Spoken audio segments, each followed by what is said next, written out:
सभी बच्चे ध्यान दें।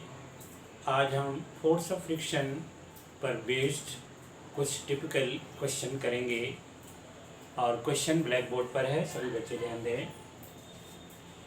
A chain of length L is partly lying on the table and partly hanging outside of the table. If the coefficient of static friction between the chain and the table be mu s, what maximum length of the chain can be kept hanging so that the part of the chain on the table does not slide? सभी बच्चे समझ गए होंगे, नहीं तो फिर हम समझा रहे हैं क्वेश्चन को। एक चेन है जो एक टेबल पर रखी हुई है। चेन का एक हिस्सा टेबल पर है और दूसरा हिस्सा टेबल के नीचे लटक रहा है। चेन की लेंथ L दी हुई है और चेन तथा टेबल के बीच में force of friction mu S दिया हुआ है। यहाँ क्वेश्चन ये पूछा गया है, चेन का अधिकतम कितना भाग टेबल के नीचे कर दिया जाए या टेबल के नीचे लटका दिया जाए ताकि जो भाग टेबल के ऊपर है वो स्लाइड ना करे। तो यहाँ ध्यान दीजिए, हम पहले तो थोड़ा सा एक चित्र यहाँ बना देते हैं हल्का सा। ये देखिए, ये मान लीजिए टेबल हो और इस टेबल पर यहाँ एक चेन रखी हुई है।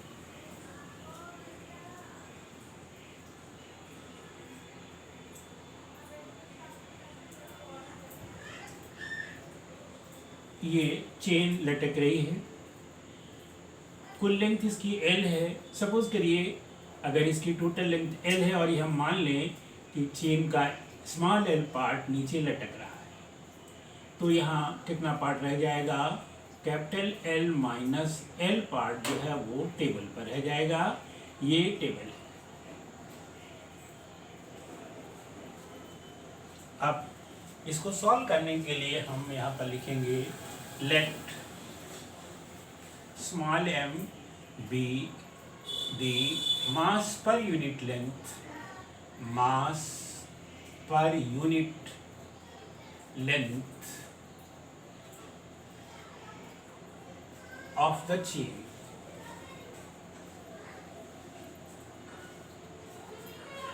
and length hanging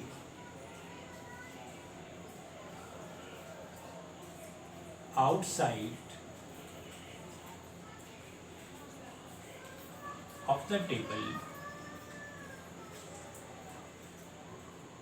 B small l।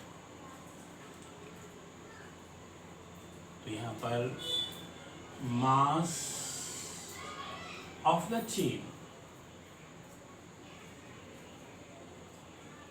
On the table is equal to m, mass per length है तो टोटल मास हो जाएगा m into capital L minus small l। Therefore, weight of the chain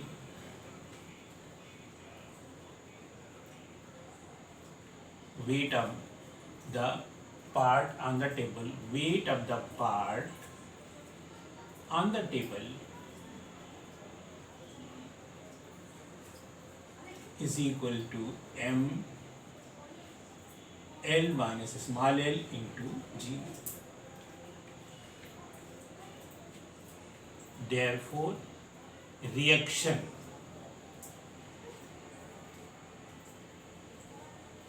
on the table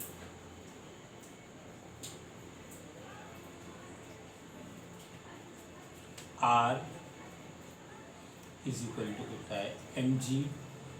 तो यहाँ पर m ये है तो ये हो गया small m into L minus small l into g। ये रिएक्शन हो गया। Therefore, force of friction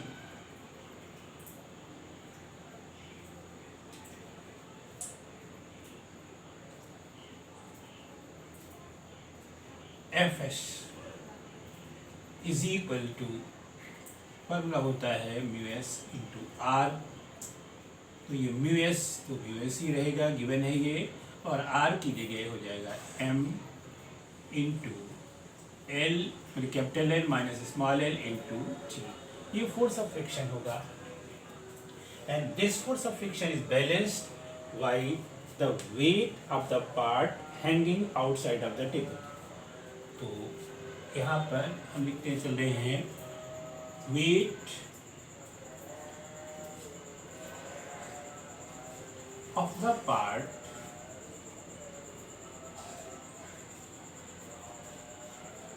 weight of the part of the chain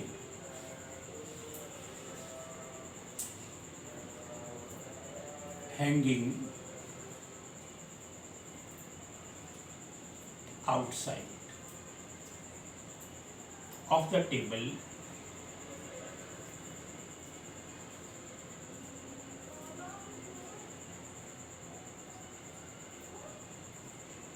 is equal to m l g। ये वेट हो गया उस पार्ट का जो ये नीचे लटक रहा है।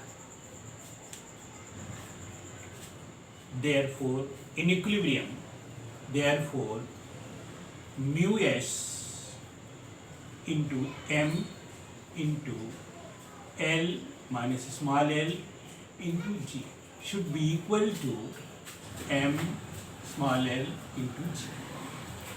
यानी ये जो है फोर्स ऑफ फ्रिक्शन है and this force of friction is balanced by the weight of the chain hanging outside.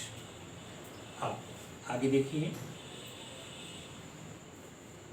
यहाँ पर लिख देंगे, यहाँ पर सब बच्चे समझ लें, m से m कैंसिल हो जाएगा, g से g कैंसिल हो जाएगा, और अब बचता है और म्यू एस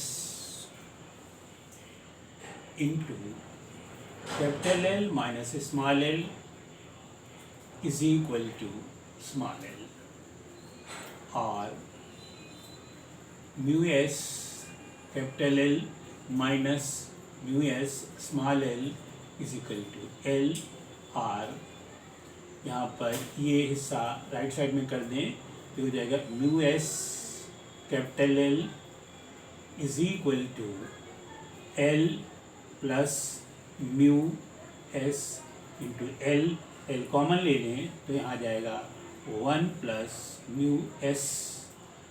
देयरफॉर यहाँ पर हमें एल निकालना है, therefore L is equal to mu S capital L divided by 1 plus mu S. ये इतना हिस्सा है चेन का, जब ये बाहर हैंगिंग करेगा तो चेन इक्विलिब्रियम में रहेगी। सभी बच्चे समझ गए होंगे, इसको अच्छी तरह से समझ लें और इसी तरह के क्वेश्चन करने का प्रयास करें।